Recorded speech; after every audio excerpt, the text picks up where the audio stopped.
Welcome to Lift Talk, where we talk about lifting. This is episode 4, and I was joined by my good mate, Aiden Potts. He is a coach, powerlifter, and the owner of Hunter Performance Center. We spoke about his journey into powerlifting through bodybuilding, and then we debated the new APU regulations around qualifying for nationals. Enjoy the show. Pottsy, thanks for joining me, man. Pleasure to be here. Just did a bit of a tour of the gym. What do you think? Mate, it's made me second guess everything that I've done about my new gym coming up. I think I might just close because I'm absolutely astounded. It's world class, and this podcast setup is obviously way better than mine as well. I shouldn't even be operating as a business anymore. Yeah, we're just winding up Hunter Performance one step at a time. But no, it's amazing just to obviously, because I've known Greta and John, obviously the owners of City Strength, for quite some time now, and just to see where John came from, that closet, to where it is now with City Strength as a store, but also as a gym in the future. It's just amazing. Bunch of Alico, Watson equipment, 3 stories or something. 3 stories, yep. And some really nice bathrooms. What could you want in a gym? Mate, we need to put that on an advertisement. I know. Yeah, clip that, Chris, for me, mate, please. Yeah, clip that one. So, Pottsy, everyone knows you as the powerlifter, the coach, the owner of Hunter Performance. But I'm interested in finding out like how you got into sort of strength sports and physical culture in the first place. Do you have a memory of your first moment in the physical culture space? Yeah, so I grew up obviously in a very active country boy lifestyle of shout out Tamworth, New South Wales. So everything there was just me growing up as a kid playing sport. But I guess like if I had to relate anything to like where I am today as to what could have contributed, I'd probably say from a young age I was always like obsessed with like body image, I guess you could say, because I was a skinny kid growing up. I never really became fat or anything like that, but I always had the urge to just get bigger because I wanted to always get involved with footy and when I say footy, I mean like rugby, and I would always get smashed. So there was always this incentive to just kind of like put on muscle and put on size. So I'd always take note of people who were always bigger than me and what they were doing. And I would say like the first exposure that I had was probably from the age of 11 and 12. There's a funny story actually. I was sitting in my living room in Tamworth watching Big Brother, and there was a guy laying by the pool, and no disregard to how good he looked, he was amazing, good fit young fella, but he had abs, and I immediately thought that I wanted to have abs as well. And I asked my mum, how do you get abs? And she said, mate, put your feet under the couch and start doing sit-ups. So from the age of like 11 and 12, I think that was my first exposure to getting physical and doing something about changing my body, and it just kind of exacerbated from that point over the last, how old am I now? 29, fuck. A lot of years, 18, 17 years now. So yeah, it's been good. So how did that sort of first seeing that image of abs evolve into like where you are now? So like you went through a bodybuilding competition was like your first exposure to strength sports. What was that like? So the way that it evolved, I guess, was over the accumulation of probably 10 years. So my first powerlifting comp was at the age of 22. So I was, I guess, quite old these days because you see so many young kids getting involved in sport at such a young age. So I guess what got me to that point was being influenced by YouTubers, and this similar sort of, I guess, bring up to you where Matt Ogus was a big part of my life growing up. I learned so much from him. And then obviously if you dive into Matt Ogus, you got the guys from 3DMJ. Eric Holmes was obviously starting out, Greg Knuckles, a lot of people that were putting information out, because at that point in time, there was no Instagram, there was no coaches, there was no information posted like all the time everywhere you look these days. So I think if I remember correctly, when I was young, I wrote a program based on the videos that Matt Ogus would post, and I figured out his weekly split, and I would literally run that weekly split like all the time, for a year or so. And that's what kind of like, I guess, stemmed into periodizing my training. And that's exactly where it began. And because I guess if you're getting fed from the horse's mouth, he was coached by 3DMJ. That's when I looked into getting proper coaching. So I applied to be coached by 3DMJ once I actually started making some income at the sprightly age of 20 years old. That was when I had my first ever coach. And up until that point, I was running that exact same mat yoga split legs push pull type deal, Yep. which literally every I think kid goes through, which is really good because it works, but into a point. And that's when I obviously started working with 3DMJ. I was coached by Brad Loomis, and I was with him for probably a year, I would say. And I was living actually just up the road on Lawrence Street in Alexandria here. So yeah, it was a bit nostalgic driving around and coming here to that City Strength, because it's literally where like my, I guess, serious career started. So yeah, being coached by Brad was amazing. And obviously being around him and then meeting a lot of people in the industry that I'm still friends with today at Fitness Playground, shout out Newtown. What they were doing at the time, like powerlifting, S&C, like I was kind of like hearing all these things about, you know, other parts to the weightlifting world as opposed to just bodybuilding, right? And someone who actually introduced me to it was Joey Dalasay. And he was doing powerlifting at the time, and he actually used to be part of City Strength for quite a while. And I remember going to watch him compete for the first time, and at the time I was like fucking 8 weeks out from a comp, as in a bodybuilding comp, and I was just like not hooked, but I was kind of like intrigued and fascinated because the way that I was programmed by 3DMJ, it was really good, and I was obviously like enjoying it. But there were elements to the training program that allowed me to express like lifting heavy.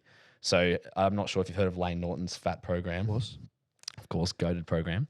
Power hypertrophy, building, adaptive training, or something like that. It was like the first iteration of power building. Yeah. It was like the OG. So it'd be like day OG. one and day two is like upper lower, but it'll be like reps 3 to 5. And then day 3, 4, and 5 would be like upper lower, then like hypertrophy. Yeah, so whatever like the fuck you the want. week was split like strength. First half of the week strength, second half of the week hypertrophy. Yeah. So that's exactly what I was doing. And when you do that sort of program, you're automatically creating undulation throughout the microcycle. You're lifting heavy at the start of the week, and then you're going light at the end of the week, and then you're recovered enough to carry through fatigue to lift more the next week, right? So I was already getting exposed to lifting heavy shit. So I was getting strong naturally, no swearing, bro. No swearing. Oh, sorry, mate. No, I'm just kidding. I was already getting strong, knowing that by just doing that program and seeing what Joey was doing, I was like, I could do that. You know, yeah. I could deadlift 200. I could squat 180. You know, like I'm already doing 160 for 3. Like it'll be sweet. So, but also seeing that like there's such a big overlap between hypertrophy and strength, and that you can train for strength but still like chase 100%. Aesthetics at the same time. 100%. And that was a big realization for me, because I was always in the bodybuilding kind of side of things. Matt Ogus, same as you. Yep. A few other guys on YouTube, Nick Wright, Lane Norton, a few other dudes. And I loved the powerlifting training, but I didn't want to look like all the powerlifters that were out there. Yeah. Because all that we saw at that time was like Mark Bell Yep. and all the guys from Elite FTS who were lifting multiply with fucking purple faces, and they were all 160 kilos, and it wasn't relatable at all. Wrapped around oxygen tank. But then like when Lane Norton came around, it was like the first exposure to like, okay, hang on a second, we can be really strong and we can look good. Like, I want to chase that. Yeah, 100%. Funny that you mentioned Fitness Playground. This is a full circle moment. So Luke, who's producing our podcast behind the camera, the reason he found me was because he saw you training at Fitness Playground one day, and I was coaching you at the time. And then he walks past Lift one day, and he goes, "Oh, that's the gym where Alex Hayes works at. He's Potsy's coach." And I've now been coaching these boys for 5 years because of it. Far out. Full circle. No, that's sick. Yeah, I got a lot to owe to Fitness Playground, really. Like, they allowed me to deadlift above a mosaic painting salon downstairs, and I was shaking the paintings off the wall, and it was a good gym.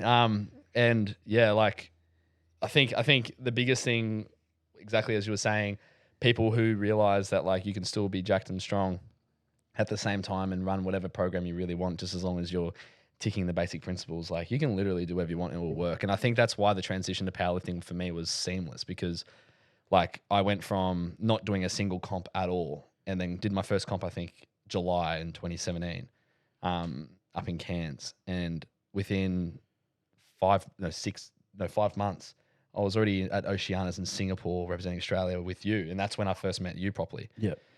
So I think, there's a lot to say for just smashing bodybuilding and getting jacked at a young age, because make the most of those hormones, obviously.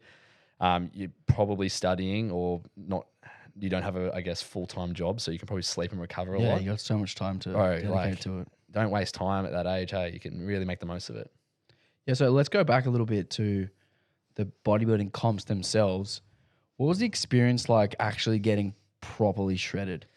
Because like all you hear is like how hard it is and how tired you feel towards the end, and like how tough training is and all those kind of things. Is that real?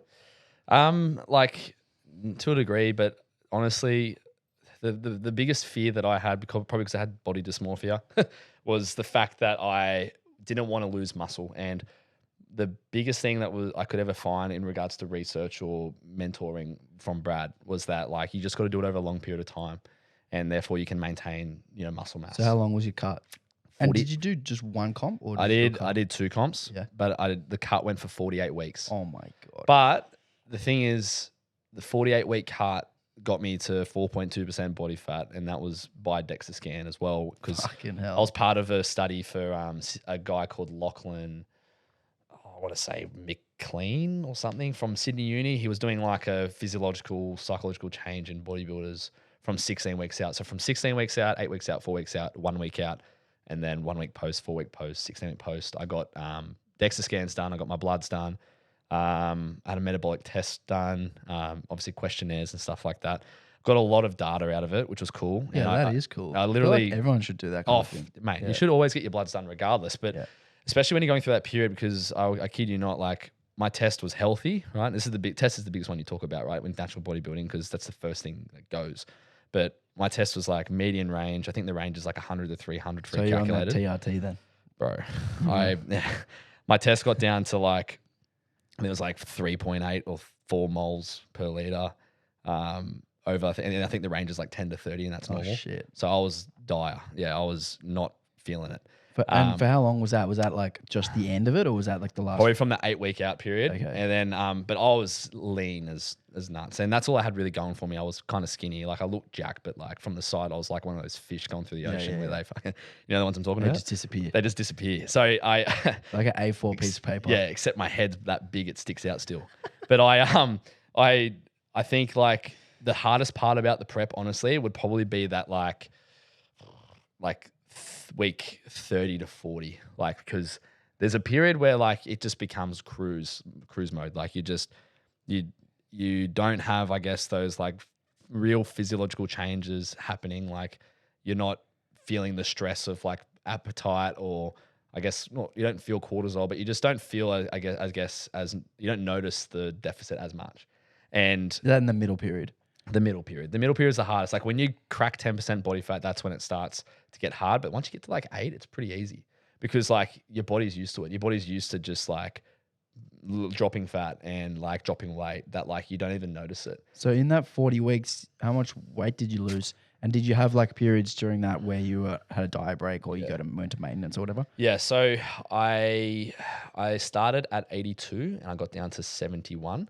So I lost 11 kilos, and my starting body fat was like 12. Okay. So I was already like, well, I had like a lot of fat, quote unquote. But one thing Brad said to me was like, mate, I never knew you were going to get to that point of leanness. Like it's incredible that it took that long. And I think the diet breaks didn't really help a lot, because I was so, I guess, fixed on like just getting the job done that Just I actually continuing resented on, diet breaks. Yeah, I was like, it's like doing a deload. It's like, you're like kind of like, I don't need this. Like, I don't need this, I but you can need keep it. You know what I pushing. mean? Yeah. So I kind of had the shits when I was getting diet breaks. And when I had a diet break, it was about like, either it would range between 1 and 2 weeks, depending on like how hard I pushed. And what I mean by how hard I pushed, like, did I lose 4 kilos in the last month, or did I lose 2?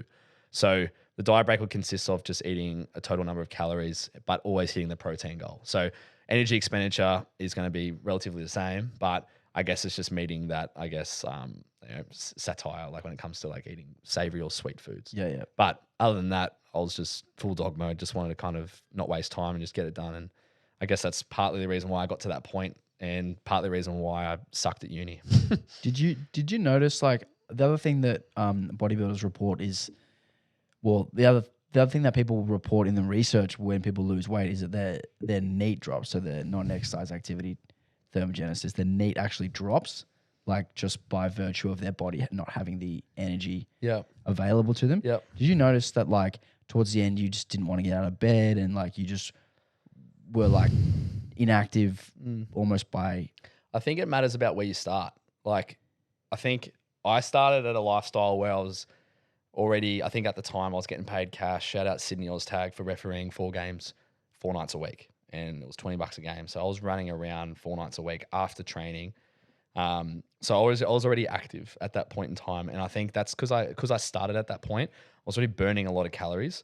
And that's why I was able to cut. And this is the lowest my calories got to. That's on like my almost the macros. best job to possibly have during a prep. Oh, bro. It like was just insane. like a few hours of Yeah. cardio every single night. I would remember I would have beef jerky in my jacket pockets and I'd be chewing on beef jerky while blowing a whistle, refereeing Oztag games. Like it was like literally it's how I kind of like got through those games, you know what I mean? That's crazy. But the thing is that when I was cutting, like the reason why I was eating as much as I was in a deficit, the lowest my macros got to was 375 carbs, 60 fat, and 210 protein. I literally, that is the lowest they got, and that is purely because I was doing so much. Yeah, that is so that's quite a lot of food. a lot of food. It was like 3,000, probably 3,100, 3,000 on the dot. That's but more than I eat now. it's more than what I eat now At because 93 kilos. I'm a business owner. I sit on my ass all day. But like the thing is like it comes from like if you want to do a bodybuilding prep, like you've got to be coming from doing a lot because it means you can just eat more. And half the reason why people struggle with deficits because they're not doing enough. Yeah. You just got to go for a walk, like actually burn some calories. Angus Bradley says this all the time Hmm. about elite athletes, and like the reason why they're so lean is not because of the way they eat, it's because they fucking train so much. Their lifestyle. They're always doing activities. 100%. They're always lean year round. Yep. So we kind of spoke about a little bit about the relationship that bodybuilding and powerlifting do have. What are some of the lessons you learnt during your prep that you can actually take into your into your powerlifting career? Well, we touched on it. Like, I don't like deloads because it just feels like I'm not working, but they're just necessary. But as for, I guess, like the lessons that I took away, I was able to control my body weight really well. And to the disagreements of like when I first started with you, you did not want me at 74, remember? Yeah. And you just wanted me to go up. And I was like, no, like I'm stronger at 74. And like, I guess I was just so fixated on that. So I guess what I took away from it was how to control my body weight really well, and not to disregard any nutrition coaches out there, but like once you've walked the walk, like you kind of know how your body works. And if you had a spreadsheet like mine back in the day from bodybuilding, you would know what foods can get you to what body weight or what range, or how long you have to cut for, how long you have to be in a surplus for, what's your sleep like, all that sort of stuff. Like, I guess all the 1%ers that add up to the powerlifters that we see these days that do help quite a fair bit. Like, that's probably what I've taken away the most. Yeah. None of that, like, like I've done it harder. Like that stuff doesn't really work well for me. Yeah. I think the thing that That's kind of the answer that I was expecting. I was expecting you to say something along the lines of like, I've been in the trenches and like done the really hard shit. Now powerlifting's just easy. Yeah. Well, where I grab that sort of like motivation from is mainly just from like my life lessons as an adult, like growing up. Like the stuff that I feel like my mum always tells me, bring my fucking mum into this. My mum always tells me, mate, you've lived the age of a 50-year-old in a 25-year-old body. You know what I mean? Like at that point, I had already played professional rugby. I'd already, gone to uni with an ATAR of 60, and the only reason why I got there was because of sport. And then I worked my ass off to get into dentistry, and I did that for 7 years, and I dropped out. Then I moved to Melbourne to become a powerlifting coach. And then I moved back up to Newcastle, and I started an online coaching company, and I worked for you for a bit. And then I opened Final Performance Center. Like I've done a lot of these things that have required a lot of hard work and effort, and they're the things that have translated to powerlifting.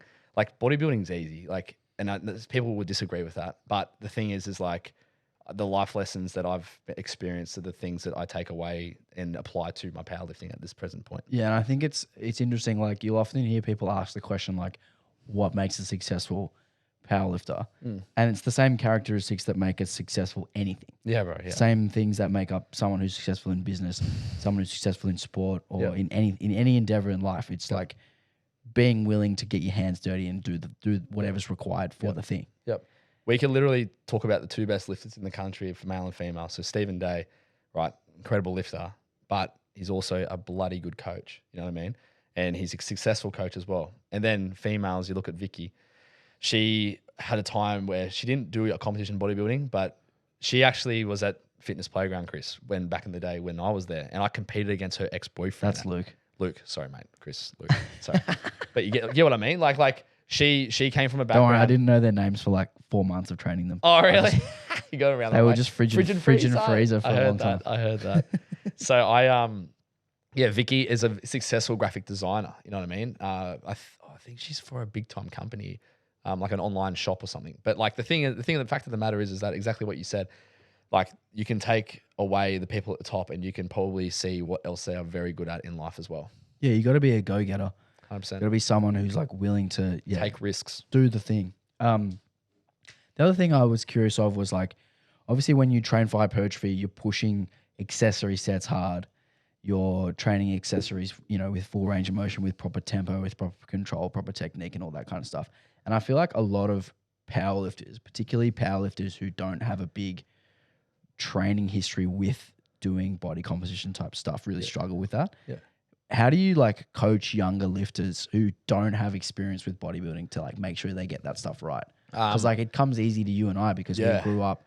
That was our training. Like that was 100% of our training when we first started. And then it became like, 60% of it or 50% of it from accessories. Yeah. The only real world experience that I have with coaching people that, are that young and don't have bodybuilding experience, they've just come straight into powerlifting, is to involve controlled load.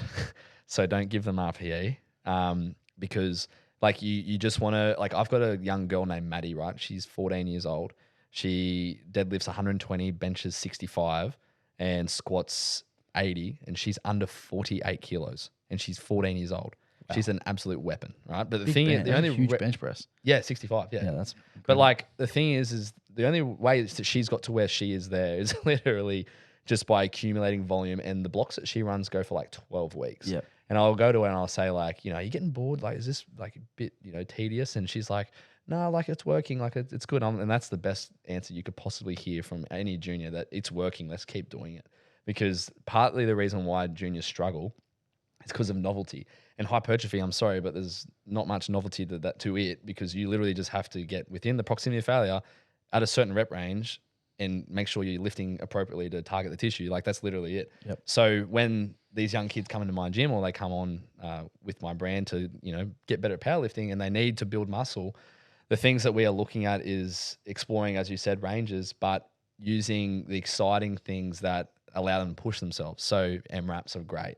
Drop sets are great. Being in a community where like you can get some forced reps out in the leg extension, that's awesome as well. Myo reps are really good too. Yep. So like a lot of that stuff is really important at a young age, and I think a lot of young kids can take away from that. Yeah, 100%. I think a lot of younger lifters just don't know what it feels like to actually push past like an 8 RPE on accessory work. Yeah. And like my advice is always to, do the weight that you think was an 8. Yep.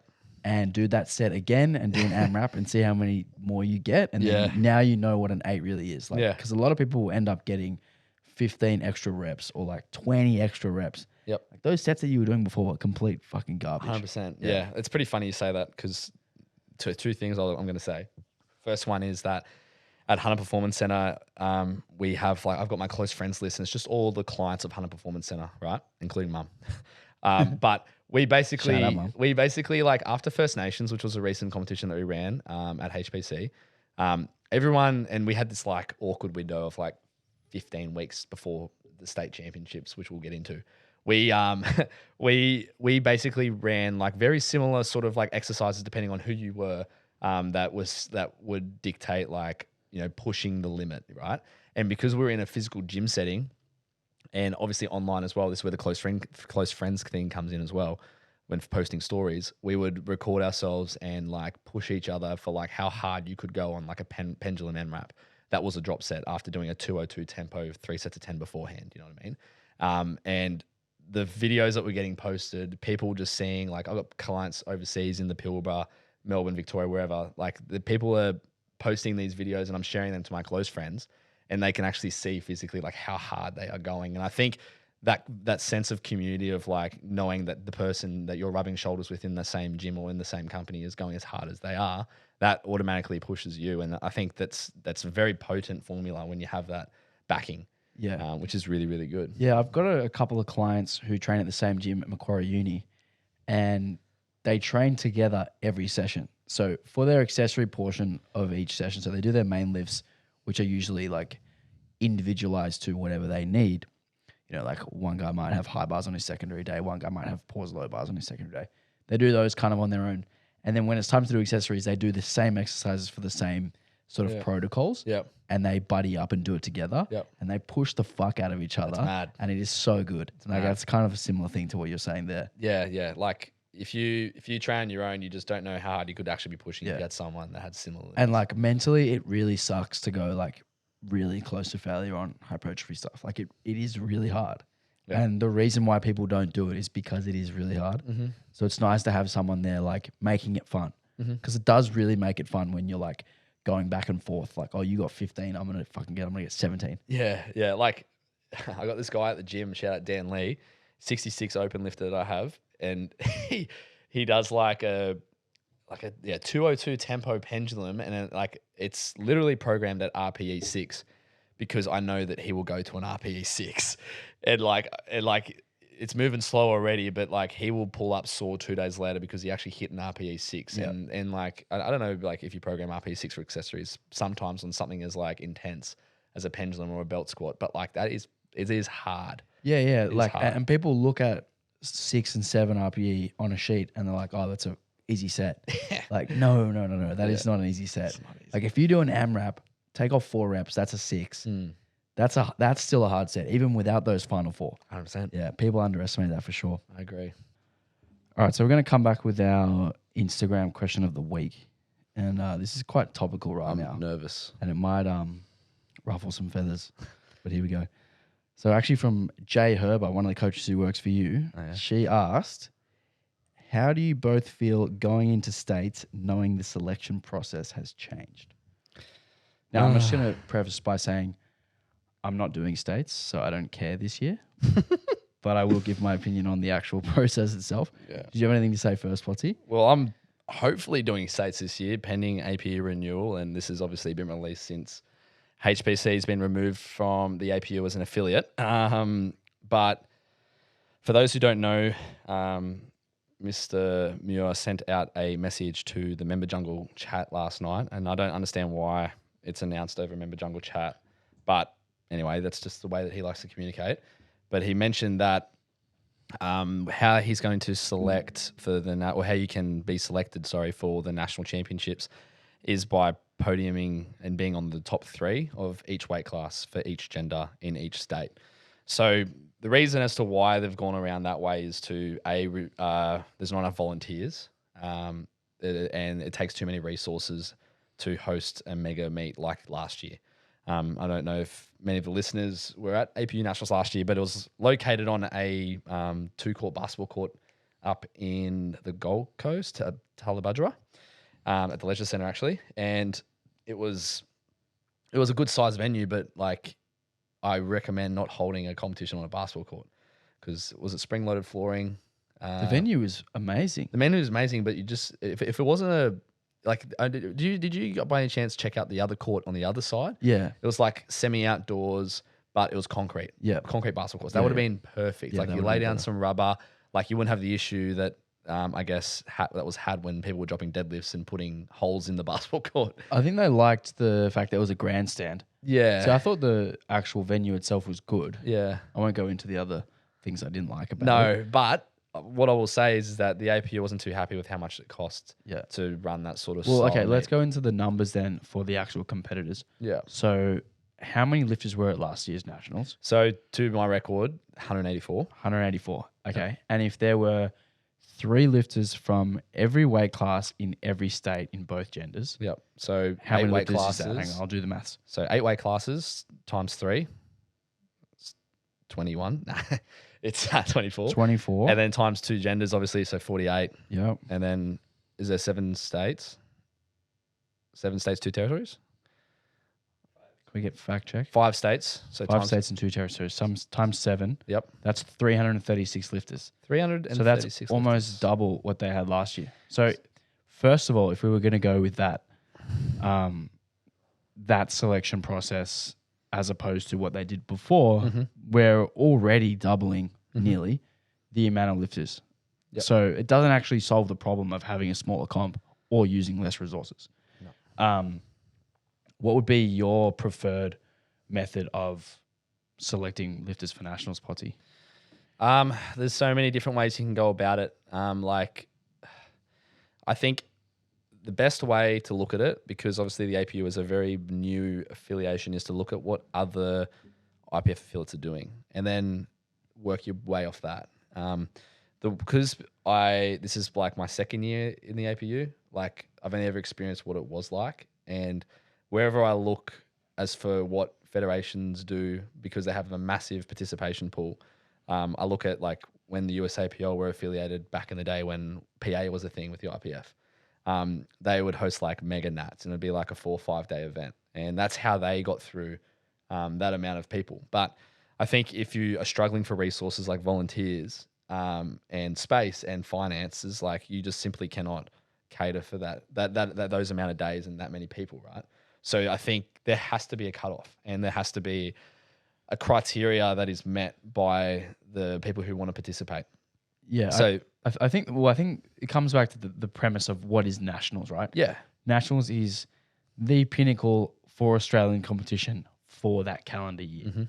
So it makes sense that we either set the standards to be invited to nationals at a high level, or we set some sort of qualifying total in order to apply at a very high level. Yeah. Because I think if we allow the standards to be lower like they were last year, we end up hosting an event where there may be a bunch of people there who probably aren't quite on that elite caliber list. Yeah. And, you might say, oh, that's very elitist of you, but that's the whole point of nationals. And like, that's what sport is like. Sport is cutthroat. If you want to get to the top level, you have to work hard at it for years and years, especially if you're the average punter. If you're someone who's genetically gifted, it might take you less time. But the people who are represented at nationals should be the cream of the crop and should be the people who have worked for years and years to get there. Yep. No, I agree.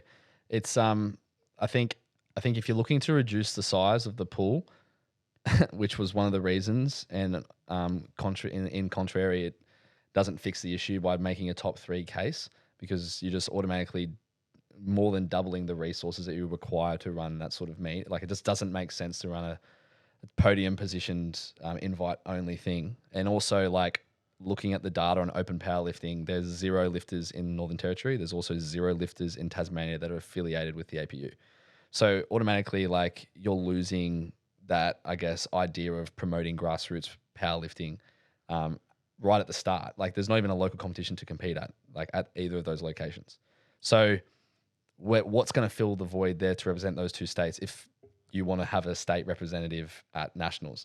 So I think it's unfair geographically, right, to have a 3 podium sort of setup. And I think it's unfair to the lifters that are in the more, I guess, heavily populated states like New South Wales and Queensland, because fortunately, we have a lot of lifters that could win first, second, third, all the way down to 10th. Like they're all within reach of each other by like probably 20 kilos of the total, which is incredibly good for the sport.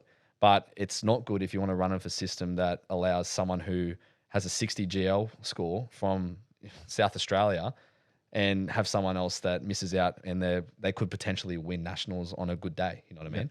Yeah, I think that's the biggest issue, is that if you limit the states with high populations, what you do is limit the amount of the best lifters that can actually be there. And as I said before, nationals needs to be a representation of the countrywide as itself, the countrywide best lifters. Yep. Like if 8 of the 10 best lifters from one weight class are all in the same state, those people shouldn't be affected by this rule. No. And I think like the idea of representing your state isn't really something that anyone cares about. Winning states and then going to represent New South Wales at nationals that's not something that anyone in the powerlifting world cares about. That's not something that anyone in any federation that I'm aware of Yep. in the world. Yep. It's not like the winner of the Texas powerlifting No. is excited Well, to represent Texas at nationals. Like that's not a thing that happens in our culture. Who they are excited to represent is the gym that they train at, or their coach who coaches them, or the community that they're a part of. Yep. That is what's more important. Well, not even representing, they just want to win. Like, how many people go to you as your client, right? And they say that their goal is to win states. Yeah, no one. Literally zero. Yeah. Like we have a lot of clients, right, at Hanlon Performance Center, and none of them want to win states. They want to win nationals. They want to go to worlds.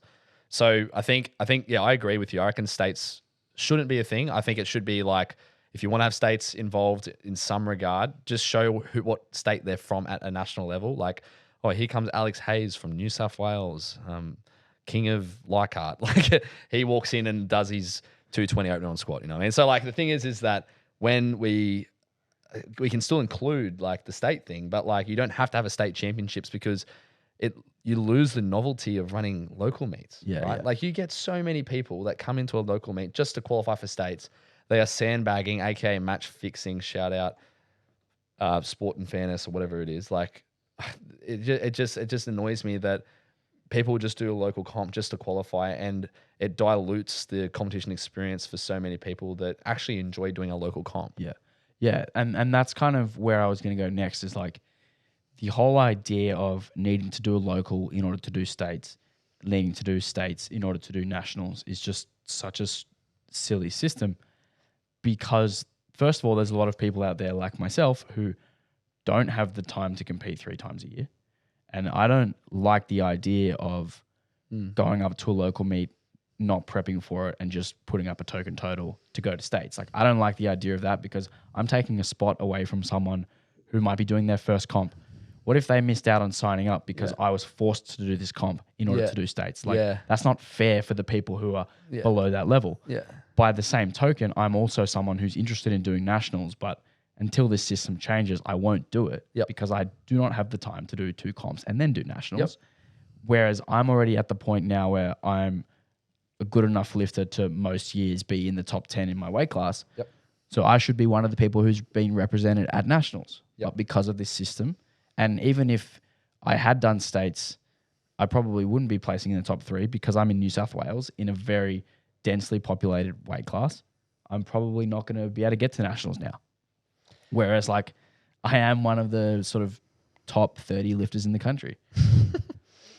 Like, yeah, I completely agree. And this is a statistic that I've pulled from Open Powerlifting, and this is a statistic that I think is insane. But like, the majority of the percentage that make up the age categories for the APU, right, that compete and have competed at local competition in 2023 so far, we've got a percentage of 49% between the age of 22 and 25. Wow. So you got a lot of people going through that age category, similar to you. Like, they're probably starting to get a full-time job. They're probably starting to, maybe think about having a family. Like, they're moving a location or whatever it may be. People don't have the time in that age bracket where everything is so important, or more important than powerlifting, that they don't have time to compete 4 times a year if they are going to Worlds.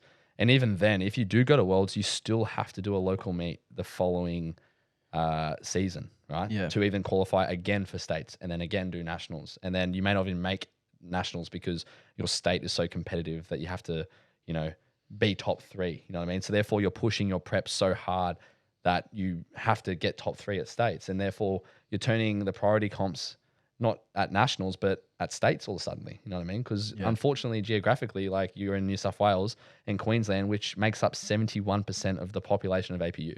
Yeah. Yeah, I think there's also something to be said about like the actual health of the athlete. If someone wants to compete nationally every year, they're required to do 3 comps a year every single year. And if they want to get to Worlds, maybe it takes them 4 or 5 years to win nationals. Now they've done 5 years of 3 comps a year, 15 comps in 5 years, back-to-back preps. What's their body going to be like at that point? And is that actually the best thing for that lifter to continually prep for the next comp and then continually prep for the next comp?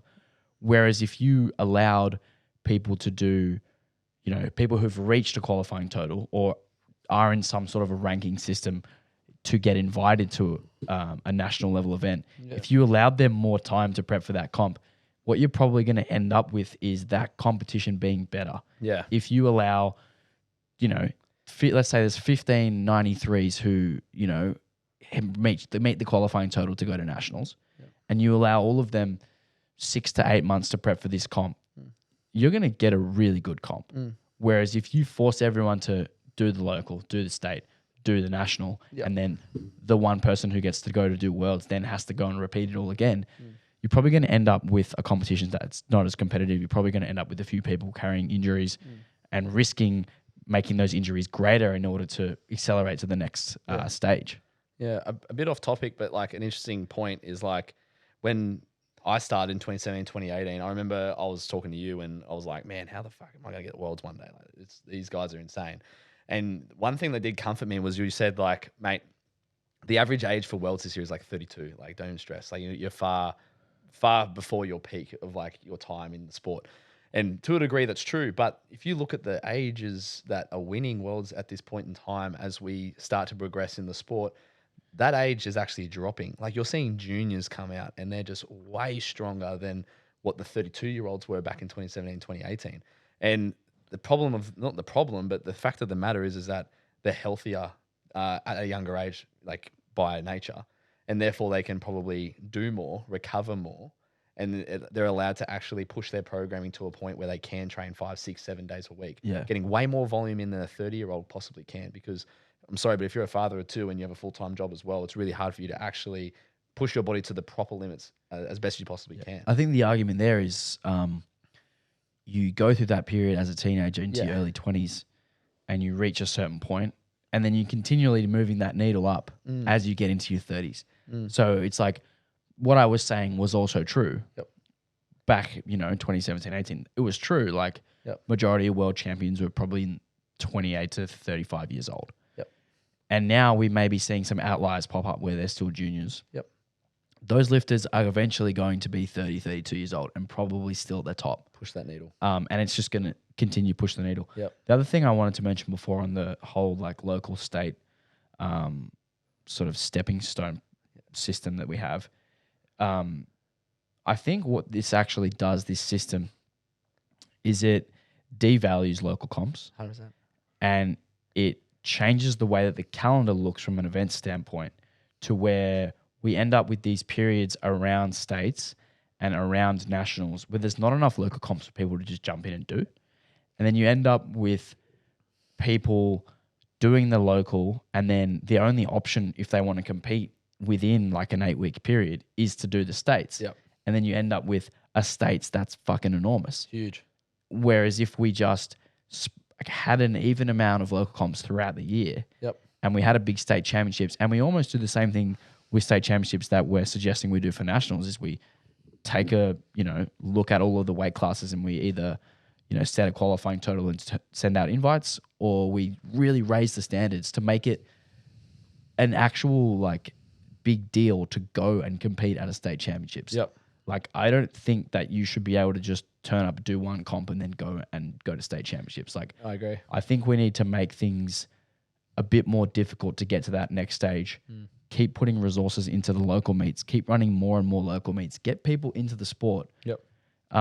Because right now we're taking up all of these places in local comps with people who are trying to do nationals who don't really want to do the local comps in the first place 100%. and probably shouldn't be there. No. Yeah. Like, if you think about it, you've got like the start of the year where nationals finishes. So I think next year opens is like February or March, whatever it may be. It's like February, March, and then I'm so out of touch with it all. Honestly. No, you're right. I'll back you up. So from that point until the next states, which is October, like you've only got like a 6-month window to do a local competition, and clubs are getting pressured, right, and treated in a way that's like, come on, run comps. We need to get lifters in to qualify for states, right? So all these clubs are running 4 to 5 possibly comps within that very short window. That's only a comp a month for some clubs, especially in New South Wales. There's not many affiliates left. Like, with all those clubs are pressured to run those meets to get lifters to states, right? And then by the time states comes around, the clubs are absolutely rooted. Like their volunteers are exhausted, and the reason why volunteers are struggling at the moment is because they've done 5 comps in 6 months, and no one's going to want to run a comp between the October period until February next year after nationals, right? And what's going to happen in that window then? No one's going to host any meets, right? It's just the system needs to change because you're losing added value from the 12-month calendar standpoint for anyone that can compete to progress. But also, similar to what you're saying, I think a really good system would be to have like a qualifying total benchmark. And I'm sorry, but if you're not within that, say, like top 10 of each weight class, then you don't make the cut. Yeah. You know what I mean? Yeah. And if you want to involve the whole state's logic of it, then just include that person is representing this state. And I'm sorry, but like if grassroots is so important to the federation, right? And grassroots is something that they really want to try and invest in. You don't invest in grassroots at nationals. Like you don't send the 60 GL lifter to nationals. Like that is going to be so overwhelming for them because they're going to get their ass handed to by someone from New South Wales or Queensland. Yep. So what you need to do is you need to create affiliates, you need to create clubs, and you send resources to those states to run more competitions. Like you do not need to continue investing into already populated areas, right? Like I know that the APU, I want to try and build like hubs to allow for more comps to be run per year on the agreement that they can provide equipment to that facility, right? But the thing is that if you're not investing in communities like the Northern Territory and Tasmania, those states and territories that are quiet will not get filled. And that's just simple. Like this is how it works. Yep. So I think there's a lot of work to do at the local level. I think the benchmark should be 10 invites only. And then say, for example, in the 83s, like the benchmark is 600. And then if you're in that 600 above, the top 10 gets selected at any local competition, but you have to do the local competition 3 months before nationals, like something like that. I think. I would even go further than that as far as timeline. Yeah. You know, within 12 months of when the date of nationals is, you have to have put up a qualifying total that hits the qualifying. Yep. So like for, let's say, I don't know, I'm just going to throw random numbers out there, but if you don't total 600 at 83, if you don't total 650 at 93, like I'm sorry, but you're not going to nationals. Yeah. And then perhaps there's something similar for state championships where it's just a level below. Yeah. So maybe it's 550 for 83 and 600 for 93. And if you reach that total, you can go. If you don't, better luck next year. To address the cutoff, right? To address the better luck next year. But also, there's going to be way more chances to compete at local level in order to hit that total. So you might still do your 3 comps in a year. Yep. They might just be 3 local comps. Yep. And then that third one, you've hit the qualifying total for states. Now you can go to states. Yep. But yeah, right now the calendar is a bit bare around the months where the states and the nationals are. And I think that makes it really hard for newer lifters to get enough experience on the platform, but also even get into comps. Yep. I know I've said this like 4 times already, but like when someone like myself is just sandbagging a comp, like Michael Rand, for instance, did the Alpha comp the other week, sandbagged the shit out of it, like trained the day before, just did a normal training session, came in, sandbagged the shit out of it. Like that's taking a spot away from someone who maybe was doing their first comp. Because comps sell out quick because affiliates are pressured to run and the people who are in the know, aka the people who are at the top, who have influence, who have contacts, they know when their comps are going to open. They get in first. Yep. And then the comp fills up with all these people who probably don't even want to be doing that comp in the first place. Exactly right. And this is a stat for you. So of the APU population in 2023, like with the gender and age category split, the total amount of juniors, both male and female, is 28% of the federation's members, right? This is pulled from Open Powerlifting. And then the amount of lifters going to Opens next year is 15% of the membership base. Okay. So 91 juniors will be Opens next year. Yep. So that's another 91 lifters. And if you think about the percentage of like Queensland, New South Wales spread between 20% Queensland, 50% New South Wales on average, that's a lot of lifters that are going to be coming into states, which are going to push and put so much pressure on those clubs that run states that are going to have to all suddenly host an astronomical more amount of people. So the system's got to change. The sport is growing and people are aging and more juniors are getting involved and eventually they're going to be Opens. Yeah. It's tough work. But like you said, the sport is growing and where does it grow? It grows from the bottom, Yeah. which are the people who haven't competed before, Yeah. and the people who maybe have done one comp or they've gone in and out of competing or something and want to get back into it. They don't really care about going to states, and they probably shouldn't care about going to states. And you probably shouldn't care about going to states and going to nationals if you're not at that level yet. Like, there's no rush to get to that level, and it just seems like the system that we have in place is all about forcing people to these two comps. Yeah. And then now we've got this new system that's just like, it's just making the competitive balance of nationals very strange, because you're going to get people from some states with low population who would have come 10th at New South Wales states. But 20th. they're able to go, and someone who came 4th by 2.5 kilos isn't able to go. Or the person who came 4th that had a bad day could win nationals, like just, it doesn't make sense. But anyway, I hope that answers your question, mate. Thank you, Jados. Yeah, that was long. That was good. That was the longest question of the week so far. Okay, one more question to ask you, Potty. Yep. Obviously, you've run a lot of comps these days. You've been to a lot of comps. Mm-hmm. What are your 3 competition day pet peeves? What pisses you off the most? Receiving on comp a day? lifting schedule 16 hours before the comp starts. I'm sorry, but you cannot do that, eh? Nah, my pet peeve.